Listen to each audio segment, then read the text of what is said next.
So this is a very densely populated area. It's a civilian area.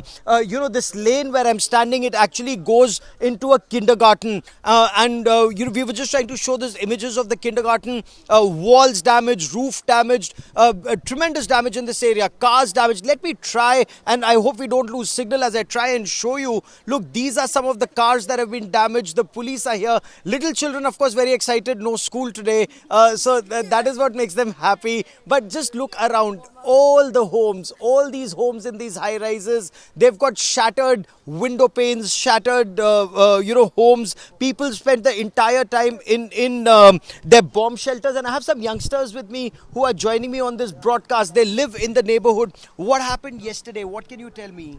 So we heard the alert, and then we came inside the room and we started to hear like a really huge sound of, like a boom, really huge one.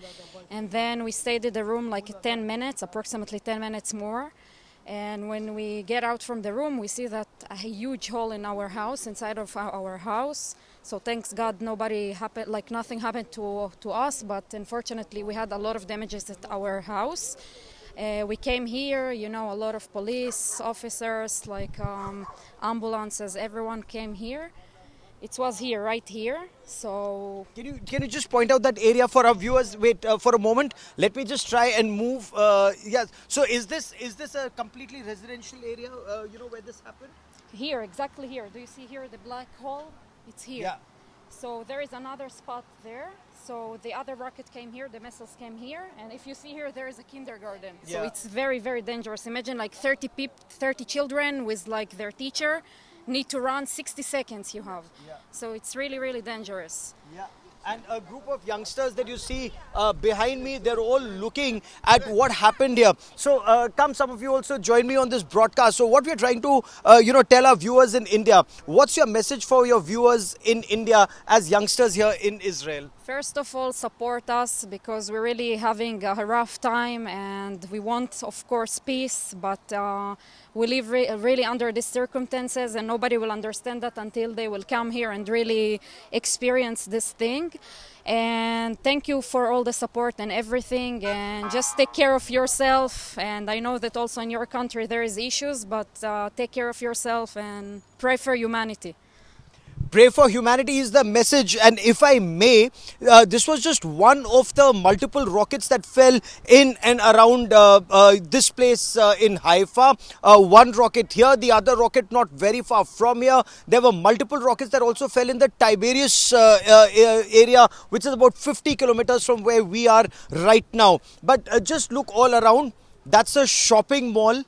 These are all high-rise residential buildings all around, and now you have both the army and the police who've been deployed here to ensure that the situation does not go out of hand, and of course also to reassure residents of this area. Come join me. You were here when the blast happened yesterday? No, I was little bit not exactly in the area, but you can hear the voice very far. It was like very strong boom. We already hear this kind of rockets in the last month, all north of Israel, and I live in Kiryat Motzkin, that it's like 15 minutes away. But when it's happened, I felt it, even I was not in the area. And you can see the damage everywhere around, all the cars. So does that make, are people in Israel scared, or are people in Israel resolute that action needs to be taken? What is your perception? My perception that I was traveling in India a few months ago and I was feel freedom and I can enjoy and do whatever I want and go wherever I want without being scared. But now here everywhere you go, you're thinking if something may happen, and places you want to go, this place can be dangerous. So of course people scared. Kids growing, with trauma. And it's something that affects everybody. So this is not normal life, and it's not happening nowhere in the world, just here. So it's something that have to be done. So let me also thank you very much, for joining me, and I'm glad. What part of India have you been to? South. Brilliant. That's one of the Goa, best parts. Arambol, Anjuna, Oh, outstanding. Vata Canal, Munnar, Kodaikanal. Outstanding. Some of the Come- best coming parts of back India. this year again. You must come back to India. Absolutely. The best country in the world, no doubt. And come back to India. So, that's the situation on ground. So, youngsters, by the way, a large number of youngsters we speak to, one, they've either already been to India or it's their dream to come to India. They save money to come to either Goa or Kodaikanal or Munnar.